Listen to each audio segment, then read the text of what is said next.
Welcome to the Quantum Healing Oracle. On this channel, I use tarot and astrology to bring forward guidance to help you live your most inspired and empowered life. My name is Pan. Today, we're going to do a cosmic update tarot reading. The first part of this reading, I'll just check in with the energies, the way that I've been experiencing them lately, and then we'll do a tarot reading and see what other information can come through about that. My readings are timeless, so I'm doing this reading on January 23rd, 2026, but whenever it may find you, there may be something relevant in it for you. As always, please take only what resonates. These are my interpretations of the energies, and nothing is ever set in stone. You always have multiple paths available to you at any time, and it's ultimately up to you to choose the path that works best for you. And if you'd like to just skip ahead to the tarot reading, I'll leave the timestamp in the description box. Please like and subscribe. If you'd like to support the channel, there's some links in the description box. And if you'd like to reach out to me for a personal reading, you'll find my contact info in there too. So what I've been perceiving so far in January has kind of been, some people would refer to it as the calm before the storm, except I'm not really including there being a storm here. It just feels like there's been a calm, which has brought kind of shifts to my creative energy in ways. It's brought a slowdown. For me, it's brought more introspection, more meditation, and it's just kind of brought me more into myself in a centered way. I had this mantra come through recently that said to intentionally focus on more reception, less consumption. So instead of, when I think about consumption, I think about sometimes the media that I watch or what I'm eating or certain things that I do with my time and energy, often when I'm by myself and when I'm at home. Um, and I just felt a shift where there was an intentionality to be more receptive, to create more time for stillness and an openness to receive energy instead of always focusing on what the next thing to be consumed would be. And so I kind of feel the energy in a couple different ways because I can feel in the collective there is some strong movements of protest and rebellion and outrage, and there's some strong emotional currents that are pushing against certain things, and understandably so. Anytime that there's kind of an uprising in consciousness and people are focusing on what it is that they would like to change or they don't feel that they want to continue to allow, the whole collective can feel it. And so I can feel simultaneously there is that kind of outrage, that rebellion, rebellious energy, which is kind of moving in the external. But then I also feel this deep internal calm and connection to receptivity. So I kind of feel like those are two different layers of the energy as they're playing out. And as we were just going through this last week, in my last video, I was talking about how all the personal planets were going to conjunct Pluto and how there was going to be kind of like a deep transformation and a kind of churning up of all of our human personal qualities and aspects of our personal human consciousness that are ready to be transformed. And I certainly felt this in my own way, especially last weekend. There was a deep transformative movement of energy that went through my experience that was challenging. And when I sat with it and kind of allowed it to show me what it needed to show me, then I was able to make some shifts and express energy in my life in a new way. And I felt that energy push through. So I'm sure it's different for each person, the way that they would experience it. The other thing that came to my attention this last week is I received a quantum hypnotherapy session. I'm also a quantum hypnotherapist, but I work with other quantum hypnotherapists and we can give each other sessions. And so in that session, I was shown how a lot of the heightened solar activity that's happening, a lot of the solar flares, and it's creating the electromagnetic shifts, the way we experience the aurora, um, is connected to the electromagnetism is kind of connected to our thoughts and our emotions in a way. And it was showing me that it's kind of the same thing. Our thoughts and our emotions are two different sides of one energy in our consciousness. It just expresses itself in different ways. And so when we have these strong bursts of solar activity, we can expect there to be strong shifts in our thought and emotional processes, the way that we relate with our thoughts, the way we relate with our emotions, and specifically showing us, revealing to us what limiting beliefs may be in the process of being changed and what old processes can no longer move forward. And it was showing me how the earth expresses those changes through the solar electromagnetism, the way it responds to that, and the way that we can experience the aurora borealis. But it really is this deep shift in our thoughts and emotional structure that's happening within the collective of humanity. And it was also showing me how it is connected to um, the geophysical changes when we have more earthquakes and volcanoes. And specifically, they've been charting and recording a lot of smaller geophysical changes in like the California area. And what this experience in my hypnotherapy session was showing me is how the just as though the thoughts and the emotions are paired kind of in the geomagnetic electromagnetic realm, the physical and the spiritual aspects of the human consciousness are connected through the movements of the earth. And specifically, when we have tectonic movements and volcanic movements, that's representing shifts in our biology, and it's representing the changes in our physicality and the way that we relate with the material world, and how that's paired with what we call the ley lines, the energy lines that are essentially the energy grids that are coming from higher dimensions that underpin the way that this physical expression, the way we experience the physical earth is being manifest, is very much held with energetic and what we would call spiritual, higher dimensional grids of energy.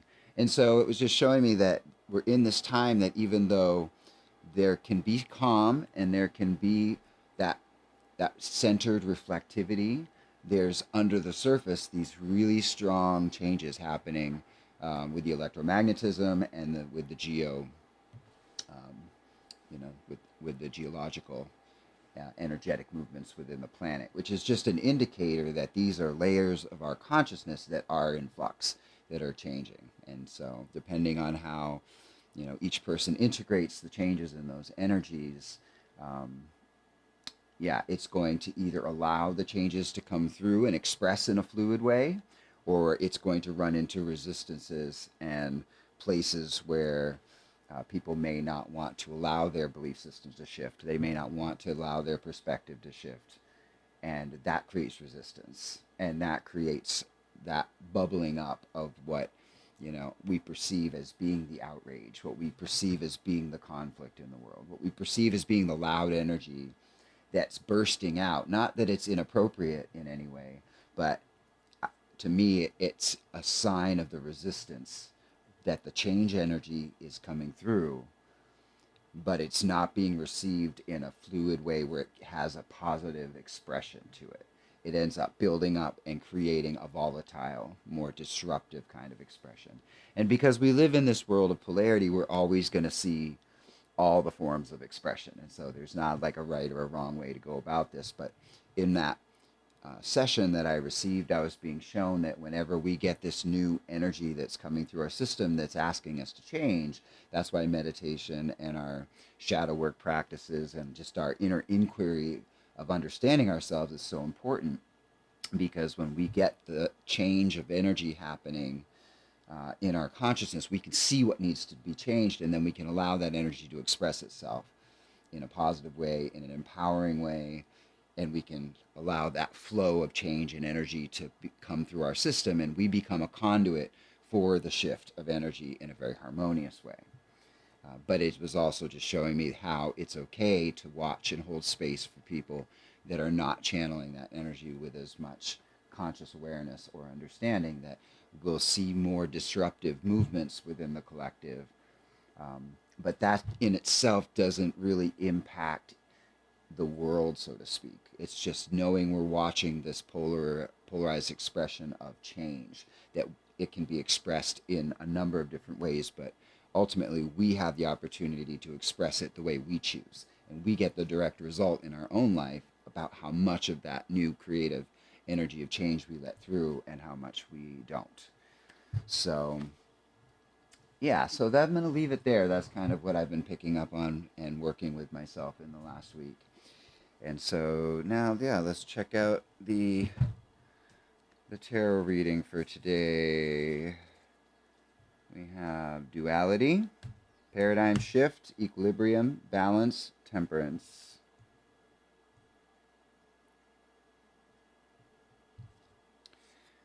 Have faith in your dreams.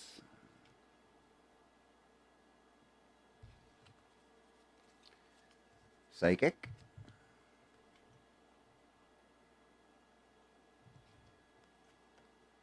Challenge. And we have connection. Okay. All right. So what I'm getting from this general reading here so far um, is that essentially what this paradigm shift is about. The paradigm shift is about you understanding the ability to experience the life that you dream up. It's almost as if the process of creativity in itself is that it just starts with an idea that's immaterial, the idea that you come up with in your imagination, and the creative process is to how can I bring this idea that I have in my imagination and make it real in the physical world. And because there's a desire to, this idea feels like it would be amazing, it would be enjoyable, it would be exciting, and whatever the process of getting ideas creatively brought through from the aspects of your imagination and your creative mind into the material world is what this life is all about, is that we create a life experience that is designed to bring what we could imagine to be possible and make it real to experience it. And it was always meant to be enjoyable and exciting. And so the challenge of what we now are calling the old paradigm is that we lost touch with that process. We kind of forgot that we were in charge of doing this, that we'd been doing this the whole time, and that we're kind of in charge of the process of what it is that we're bringing forward in our lives to manifest, which is why now this movement of understanding that we're creating our reality is getting stronger with a growing awareness. And so realizing that, again, I was saying about the duality, to me, the most important thing to recognize about polarity and duality is we always need to see both sides of it, of any energy, because we are always given the opportunity to make a choice. And so as long as we're not pushing against what we don't agree with and just look at it as, oh, that's the polarity, that's the other side, that gives contrast to what I want to create, what I am wanting to experience. And so we can always use duality, old paradigm, new paradigm, positive energy, negative energy, as a way of continuing to focus more on what it is that we want to experience and what we want to bring into our lives. And so this kind of having faith in your dreams, and it's connected to this psychic energy, is just knowing that we have that connection in our psychic awareness of knowing that anything we conceive of is possible to be experienced. That's just a built in function of consciousness that never goes away. And so I think the overall energy here is to, how do we look at the challenges in the world? How do we see the polarity as all different energies playing themselves out, and have this deep faith, and even beyond faith, the deep knowing that this is a fertile environment for me to bring my excitement and joy, my creativity, my imagined reality that I wish to choose. This is the perfect environment for me to bring this into, instead of the beliefs that would say, yeah, but I can't live the life that I want to live because this system over there is messing it up for everybody. That's just a limiting belief. And that's happening in your own consciousness that's limiting you from stepping forward and bringing the life that you want to bring into the world, you see. So the trick is learning how to hold space for whatever it is we think we're seeing, allow all possibilities to play themselves out, but not lose sight and connection to our own inspiration and our own belief that we always have 100% potential and ability to bring the life that we prefer and what we choose to experience into our lives. And that every day is us taking action a little bit at a time and engaging ourselves in that process of creativity of bringing that dream to life in our own lives. And that's why we have this challenge card on one hand and we have connection on the other, because there, we're in a time, there's no question, of great challenge and great adversity, but we're also in a time of great connection and great potential for creativity. It's almost like these two things are heightened energies happening at the same time. And as long as we can hold everything in balance, then we can allow the challenge energy to increase and have it stimulate a greater ability to be creative, to bring more creative potential into this world. That was the other kind of piece that I picked up in the last week, was feeling how, like, a lot of times when we get in the spiritual journey and we start focusing on external events, we start thinking about, yeah, but when this happens in the world, then everything will be better. Once this happens in the world, then we'll be able to move forward. That's a lot of people have believed, myself included, that the economic system, would fall and then we'd be able to move forward, or that, that the great flash of light is going to happen and then we're able to move forward, or whatever it is. And it doesn't discount that these things can happen, but to me, there's this symptom in the awakening that's always like waiting for the next thing in the outside world to try to indicate that now's the time to change. And what I found as I deepen my own understanding of potential in my own life is that it doesn't work to try to wait for anything in order to get going with what you want. You have to get going with what you want first, and then you see the external reflection of these changes begin to unfold as a result of the internal changes that you're making when you're moving forward. And so even though we're entering this time where there's a lot of predictions, there's a lot of, talk on, line and in spiritual communities about the changes that are upon us, I really do believe these changes are we're changing. And when we understand it's our consciousness that's changing and our choices that we're making are changing, the way that we're moving in the world is changing, that is stimulating and moving forward. It's pushing the dominoes forward on the changes that we want to see. And I think that that's important here as we go forward in 2026 and into 2027, is that just kind of sitting back and waiting for things to change as an indicator of how to move forward into a new life, I don't believe is going to be a very proactive or beneficial way of engaging this energy. To me, I see it as going deep within at this time now, feeling this potential of change that's here, and then asking ourselves with our own creative process, how do I want to participate in this change? What do I want to bring into this time of change? What is the change that I'm willing to make to participate in the change that's happening in the world? And so I get the sense that that's what this, energy right off the bat is talking about, is go within, feel the great challenge of this time of duality, and yet connect to what's important for you, that you're feeling that you can bring forward creatively when it comes to change, and have faith in that. Okay, so let's check out the center of the reading here.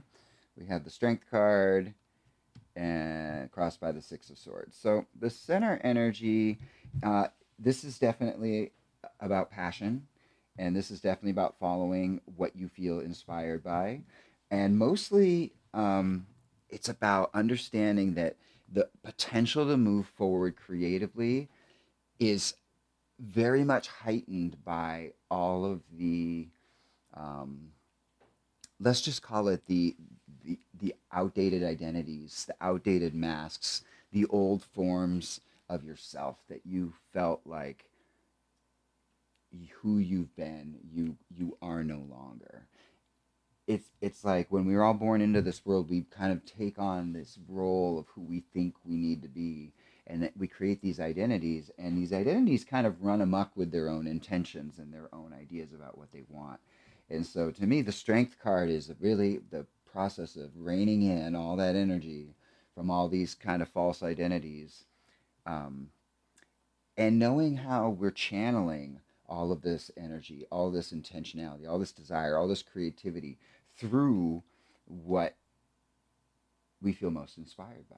That's how we connect to a deep creative inspiration. Is we're channeling all that energy that would dissipate and be lost in endless kind of meaningless desire, and it gets focused very clearly into a new potential of creating a new seed of creation that you get to bring.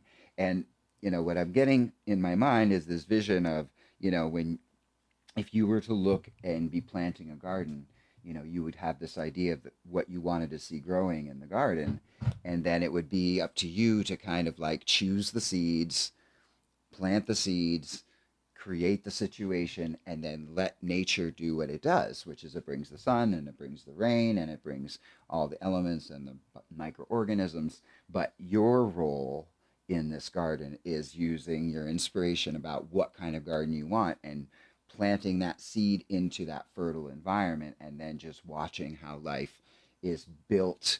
Nature is just built to make all of that growth happen. But you do have a role. It's just clarifying that your role has to do with the creative impetus, and the power of the creative impetus, the strength of the creative impetus is really down. It comes down to how much of your old identities that have been shed that give like clarity and focus to a direction. That as long as we're still operating under false identities and kind of dissipating and wasting energy with things that aren't actually that meaningful or important, we don't have as strong of a creative focus to go forward with what it is that's most important for us to want to create. Okay, so here let's take a look at the past energy. We have the Empress and we have the Sun. So beautiful, beautiful past energy. And the way I look at the past energy is that we're always building foundations for the next stage of our exploration. And so this foundation that's been built, that's been explored, has been about the radiant quality of self-worth.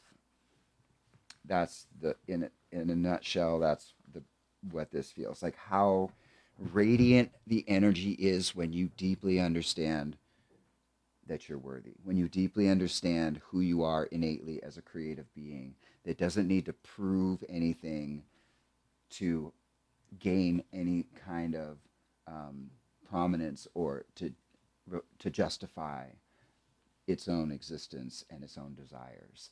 It's just to be a child of the universe is to be innately worthy of everything the universe that would bestow upon that child. That's why a lot of the religious texts to me have this like languaging about the father having the father and we being the children, because we understand we are born into a universe, born into a world where we're growing. We're vulnerable because we don't understand what the adults understand. We were born into a process of falling down and scraping our knees. And so in that process, it's easy to lose sight of the nature of how worthy we are, even as we're fumbling and growing and kind of hurting ourselves and each other and making these mistakes along the way. And so this is a foundation that has kind of worked through that misunderstanding and comes into this deep recognition of I'm worthy just as I am. I'm a child of the universe, and I am radiant in my own nature, and I'm worthy of receiving everything that is of my nature. It kind of, and this goes back to that stripping out those old identities. It's kind of like cleaning your room. When you walk into the room and it's a mess and it's just like, I don't know, it's not very appealing in here. It's kind of hard to move around. But as soon as everything's kind of cleared out and it's clean, everything looks more beautiful. It's a more functional space. That's kind of what's happening with human consciousness, is we're kind of clearing out all this clutter and all these like happenstance things that have been laying around, making the space not as suitable for um, what it is we want to do in the room, or what we want to do in our lives, what we want to create in our lives. It's just a direct reflection of that, space that we're holding for ourselves, um, as worthy, powerful, radiant beings and children of the universe. Okay, so let's take a look at the future here going forward. We have the Four of Swords and we have the Knight of Cups. Okay, so this is future energy, is all about, yeah, there's service here. There's okay, what I love about the Knight of Cups is the Knight of Cups says, I will distill the essence of my challenges in my life's journey. I will distill it down into this chalice and I will offer back to the world the essence of what it is that I've learned. And this is where the nature of service comes into play, is that because we have all these challenges and we have to learn and grow and go through certain initiations in our own life, once we learn something, we kind of become the master of it. We become the teacher of it. Once we go through a whole series of lessons and initiations, we become a more masterful teacher. And so this isn't an egoic, position of prominence. This is just when you have integrated something in your own being, then you offer it back as you demonstrate that you learn that. That's teaching in essence in itself. And so the nature of service is that you recognize, you feel within how much you have to offer because of what you've already learned. And then there becomes this, desire to want to share, to want to assist others that are going through something very similar to that. And so even though we have this desire to share, this desire to serve, sometimes it gets locked in the mind where it's like, yeah, I want to do this, but I don't really understand how to do it. Or I feel like it, you know, this world doesn't allow me to do it. There's all these little hitches that come up. They're little limiting beliefs that still, even though we have that desire underneath to share and expand and serve, there's all these other programs that still try to keep it in check. And so what this future energy is saying is that to connect to the essence of whatever this service is, whatever this inspiration is, whatever this dream is, whatever this thing that wants to be expressed or experienced or shared, and just move forward with it in any way that you can. Release the resistance on how it's supposed to look, or whether you think you're successful or not successful, or what you think you need to achieve. Try to detach all the expectations from it and just do one small thing whenever you feel you can that promotes the service, that promotes the offering, that promotes the sharing. And then without attachment, just let it go, let it be a service. This is kind of like, when they talk about, selfless service versus when you're doing something to try to get something out of it. Like when we genuinely connect to the nature of service and what the nature of a gift is, a giving is it doesn't need anything in return, because the act of embodying and giving it in itself is so satisfying and so fulfilling, because it's deeply connected to a part of who you are and how you're connected to your soul self and your spirit. Okay. And so in our world, this goes back to that lesson around dualities. We can look into the world and see the challenges in the economy. We can see that we all need money, and we're all, this is what I want to do, but how do I make a living at it? Like that just highlights that we're still operating in a mentality and a psychology that says, if this is what I want to do, I have to figure out how it makes sense and fits into this world that seems like it won't let me do that. But that's the illusion, is that when we cut through those ideas of restriction and those ideas of limitation, or that the external world is determining what our potential is to serve and to create, then we connect to that essence of the true selfless gift. This is just what I'm here to do. I don't care if anybody listens to it, or anybody cares about it, or anybody gives me any money for it, or if it does seemingly does anything in the world at all. I just feel so inspired to share this and give this because it's a part of who I am. There's no resistance to it. There's no expectation, and it doesn't need to achieve anything. It's just an act of flowing out of your experience and your inspiration and the nature of who you are. And that's this energy that's actually going to start to move us forward in this world where there's great challenge, is that we have to cut through those ideas that we can't just express ourselves and be this in the world, that somehow we need to fit into this old paradigm of making money and surviving. And I'm going to tell you that the quantum leap of this time, the great challenge, is to understand all those limitations and see where you really want to go with this, which is just to express your light and your love and your creativity, and then prove to yourself that that's how the world actually works. That by giving of yourself and being of service without needing any reflection of expectation is how creation works fundamentally. It all functions on this form of inspired, selfless service. If you think about whatever you conceive God to be, or the source of all things, what does it do? It just gives of itself.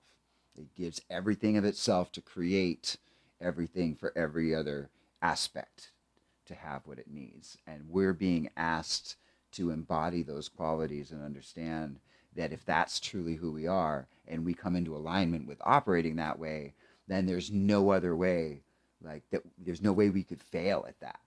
Like when you're in alignment with your true soul source energy, that is the true desire we've been looking for.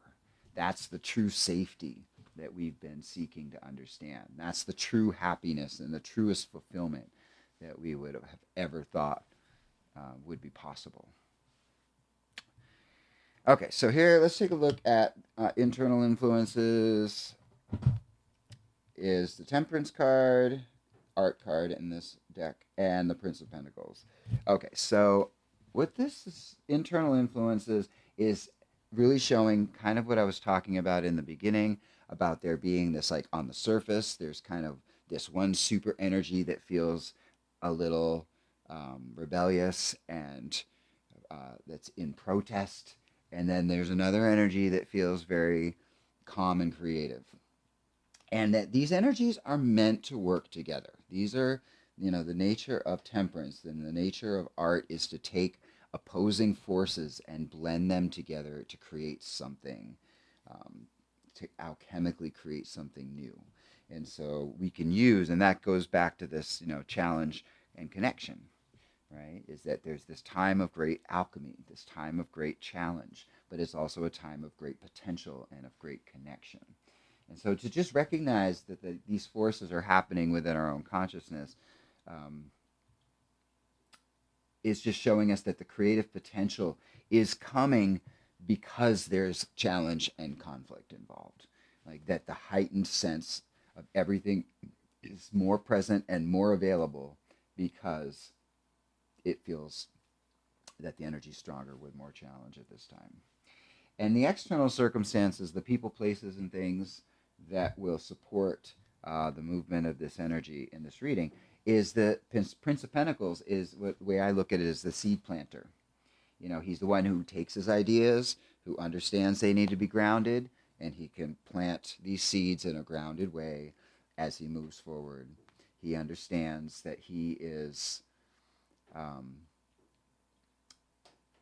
that he's infusing the essence of what he perceives to be possible just through the act of moving through life in a simple way. And so because this is in the external, it's saying look to people, places, and things that will support those seeds that you wish to plant. And even if these are just seeds, this isn't necessarily the fruition of the garden at this time, it's just as important to plant those seeds as it is the day that you harvest them.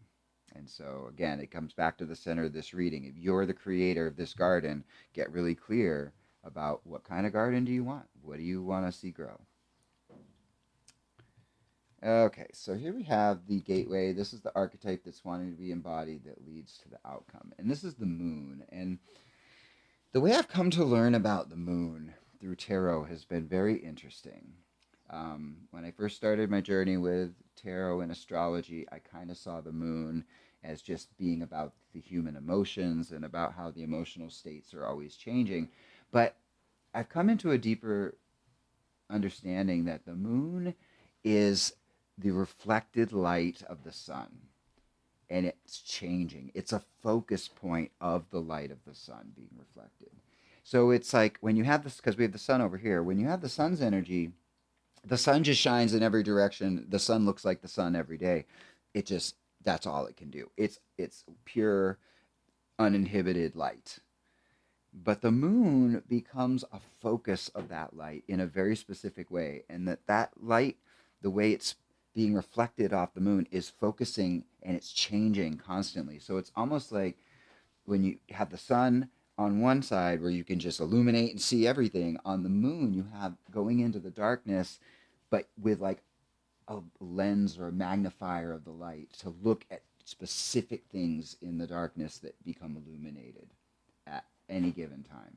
And so the way we experience this as humans is that, all of a sudden certain emotional responses will come and we don't know where they came from, or we'll face certain patterns and ideas that will present themselves, and they'll look one way, but then when we look closer we realize it's something else. It can be, affiliated with the idea of illusion and looking beyond appearances, because the moon just is an invitation to look deeper, to go deeper, to go deeper in yourself, deeper in your understanding of who you think you are. Take that focus of light with you and just see what you find, because the universe, and just like the cycles of the moon, it's a system. It's a cyclical system that's designed to illuminate specific things in a specific way at a specific time. It's by design a journey taking you through the darkness and the depths of what you don't see or understand.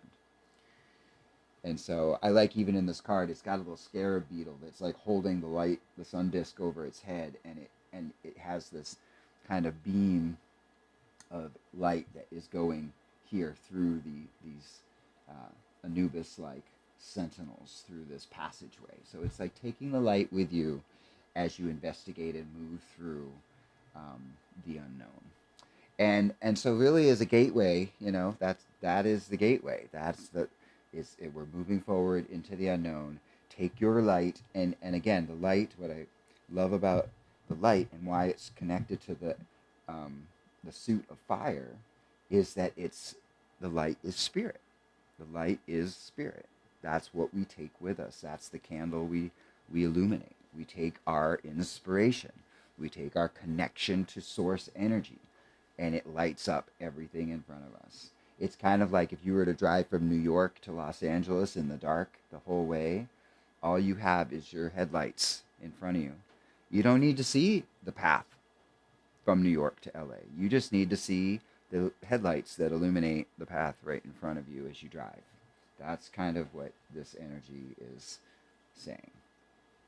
But again, I'm being brought back to this, like, understand that we're in a process of alchemy. We're in a process of duality. We're in a process of looking at both extremes of energy on both sides, but have this deep faith and trust and knowing that this is a fertile energy that is designed to bring forward what it is that you wish to experience in your life.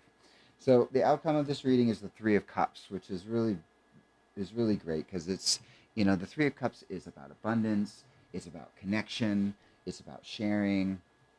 It's where the mind really tunes in and recognizes how connected it is to the flow.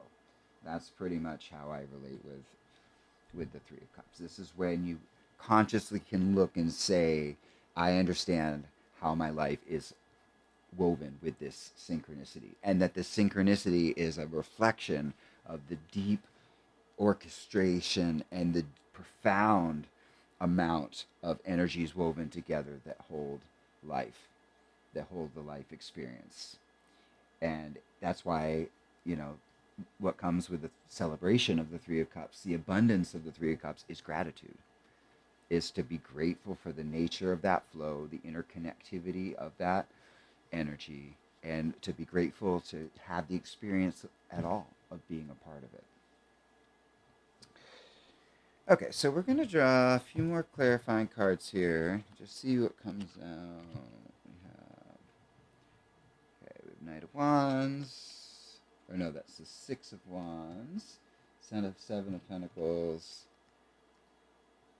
And the Ace of Pentacles. Okay. So in this layer of the reading, this is really just saying that even though we're kind of, again, we're in this place where we're seeing all these kind of extremes of energy playing out, there's this deep knowing of having faith in your dreams and that this is a fertile time to bring forward what it is that you want to create. There's also this energy of like to already know that you've won, to already know how successful you are. Like instead of looking at this and being like, well, I don't know, it looks like a mixed bag. It could go either way. Like, the world, we could go into ascension into another dimension or we could blow ourselves up. Like there's a lot of people who maintain this kind of like agnostic idea that if they can't understand what they're looking at, then they're going to just assume that they don't know. And that really it's a crapshoot, that equal 50-50, equal percent that we destroy ourselves or whether we shift into a new world. And what this is saying on this reading, and this is a very grounded energy here, is that walk with the presence that you know you're on the path of victory, that you know you're on the path, that this is the life that you wish to create, that you are here by design, that you're contributing to everything in a positive way because you feel your inspiration of who you are and what you're sharing. You understand how you serve. You understand what your service is. You're moving forward with this light of exploration into the unknown. And you're willing to invest in that to the ends of the earth as if you were to just continue down that path with no end in sight, but without shaking your perception at all that you are already victorious, that you've already succeeded, that this is the path of victory. You're experiencing the unfolding of it. So one of the great kind of mysteries about time, people talk about this, is that linear time doesn't exist. That in higher dimensions and in the greater awarenesses of the soul and the oversoul, they can actually perceive that all things are happening at once, that all events in time all exist simultaneously in one collective here, now space and time. And yet the intention of those higher dimensions, that unified consciousness, was to create a process of watching something change. So it's like saying that if you were in a higher dimension and you wanted to see a rose, the rose would appear and you could smell the rose, you could experience the rose. But then you were like, well, I wonder what it would be like to actually watch the creation of the rose come into form, right? So that's the difference. Is in higher dimensions, you can kind of experience anything instantaneously because it's all right there. But when we came into a more limited experience, we create limited sequences of linear time so that we could plant the seed for the rose, we could water the rose, we could watch the sun come out, we could see when it sprouts out through the ground, we can watch the process of the rose growing until it blooms into a rose bush, and then that day that the rose flower finally emerges. And that's a process. That's a linear expression of growth and creation that ultimately is an illusion. It was created to be that way. Because in the higher dimensions, if you knew you could experience a rose, there's no question you're experiencing a rose. You're just going to think of it, the rose is going to show up, and you know that.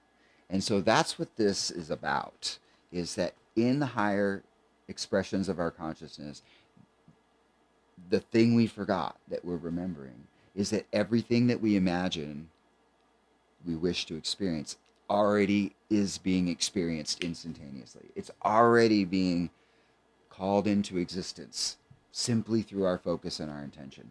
As higher dimensional beings, we're already doing this on those levels. But what we're experiencing on the lower levels is that chronological process of it coming into form. And so part of this understanding of what we're remembering, who we really are, is to become so rooted and grounded in this higher dimensional remembering, this understanding of ourselves, that we can let anything happen along the path. Even like if we're watching the rose bush grow and we see that all of a sudden there's not enough rain and it starts to dry out and we think that it might wither and die. Like there's little events that can happen in the process of something coming to fruition that may look like it's not going to come to fruition. But ultimately, the rose bush was fine, and the roses did bloom. So that's the kind of energy that it's still a journey, it's still a process, it's still going to take bringing energy in, experience of everything happening day to day, but that ultimately the knowing and the feeling that this is something that's already happening in a different dimensional way is available. That's part of this awakening. That's a part of what makes our experience here more enjoyable, is that we're not shaken, we're not taken out of that knowing when we watch something turn up in our external reality that may seem to threaten the ultimate truth of what we're here to experience. Okay, so let's see here. We have a couple. Look at this. As above, so below. This is the Temperance card again. And loving compassion. I love this. So even just the synchronicity of me talking about this, right? The as above, so below. That's what I'm talking about. Like that's remembering what this is. We're gonna put the Pisces die over this so it doesn't get flagged. So yeah, I just think that that's kind of a reiteration of what it was that I was just talking about. That is part of the art form of living here. That is part of the art of living in physical reality, is that it can very much seem and appear that we're not in control of experiencing what we want at times. But that's part of the creative act. And then, so the loving compassion here with the lovers is really just showing, and I keep coming back to this in my own life, and I feel very inspired to share this, that once we understand how polarity and duality works, we really do have the ability to hold space for whatever is happening, because we appreciate that all energies have to be present. We can't just like say we want to be a good person, live in a good world, and only have good energies. Like it doesn't work in creation to try to eliminate what we don't prefer, what we don't like, in order to feel that we can enjoy our lives. Like when we understand and remember that we're creators, that the creator understands itself to be all possibilities, all energies, all potentials. And so the love of the creator itself, the love of source energy, is that it donates its energy. It creates all these things, even the things that we would say we don't prefer or that we don't enjoy. And so if the creator creates all things, then our job in that, as the reflective process of creation, is to learn to hold space for all things. And that's what compassion actually is. It's not condoning what we don't agree with. It's not making excuses or having unconditional tolerance for something that we shouldn't continue to experience. It's the allowance for all energies and all choices to play out without judgment, without trying to demean someone else's experience or make one experience better than the other. They're all simply choices. It's all just energy. And so, again, as we have this, like, we can choose from this higher perspective that we want to create a new world and that we want to live in peace and harmony and we want to have all this creative expansion and expression in our lives. And we have every opportunity to choose that. However, if we can hold space for those who wouldn't choose that, we will have much greater creative potential of shifting into that world that we do choose. Okay, so we're going to finish this reading off with this is the Tao Oracle. These are I Ching cards. And so this is hexagram 18. It says, work on what has been, I think it's spilled. I'll have to clarify. This says the keywords are healing, correct past mistakes, make repairs, clean up corruption, restore balance, responsible action. I'm going to read from the book on this one.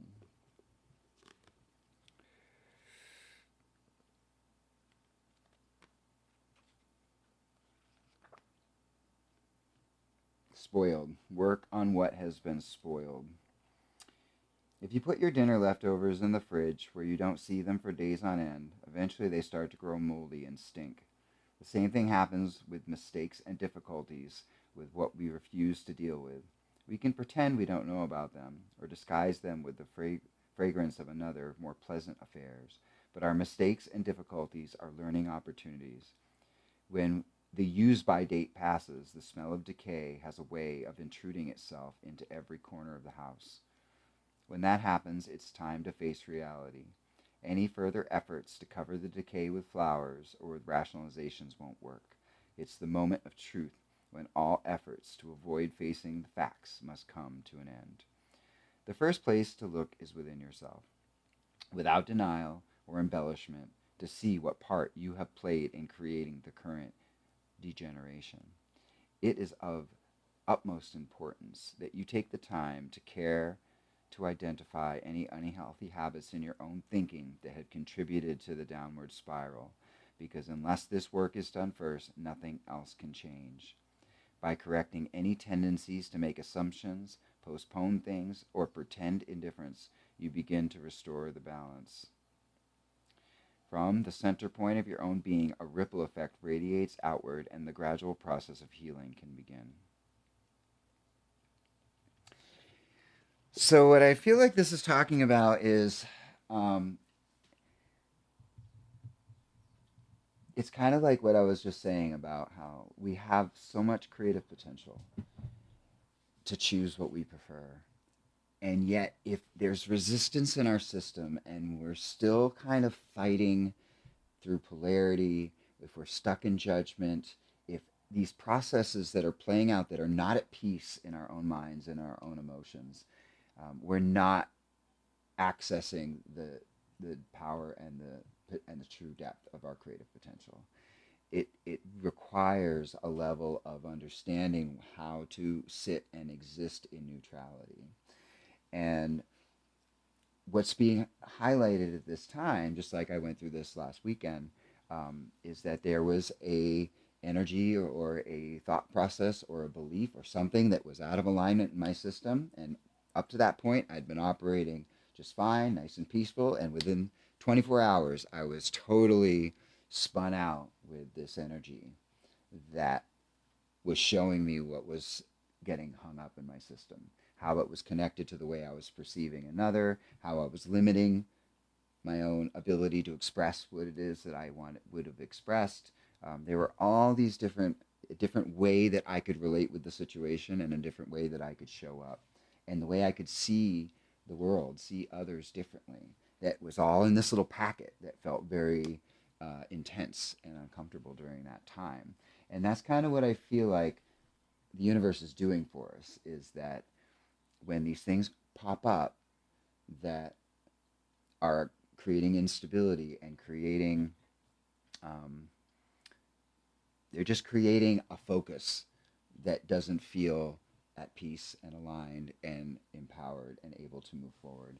It's just a packet of information that's trying to point back to where there's a limitation, where there's a belief system that's out of alignment, where the thoughts and the emotions are changing in order to find a new perspective and a new understanding of how to reach neutrality and then shift and choose what it is that you prefer. Um, yeah, it feels like where this duality and where this polarity and where this alchemy, where the rubber meets the road, is that we can hold the ultimate truth of knowing that we're victorious and we're successful and we're creative and we're bringing the life of our dreams to fruition, and everything that doesn't align with that and allow us to express that in its fullness will feel challenging. It will feel that it prevents us. It'll show us some kind of reflection in the world that we're going to want to push against. And having the awareness to understand that that's where the work is happening. Nothing can just detract us from our path of victory or take us off of that path of getting where we want, except if we didn't look at these perspectives and beliefs and ideas that aren't in alignment that come up. And so that's where this energy of the moon, walk into the unknown, take your light and your focus and examine what's going on and reveal whichever patterns and things need to change in order to come into that alignment with the inspiration, with the creative power, with the life of your dreams. Okay, so that's all that I have for you. Again, thanks for connecting with this energy, and please like and subscribe, share this video with your friends, and if you'd like to connect for a personal reading, please reach out with my contact information. Okay, I'll see you next time.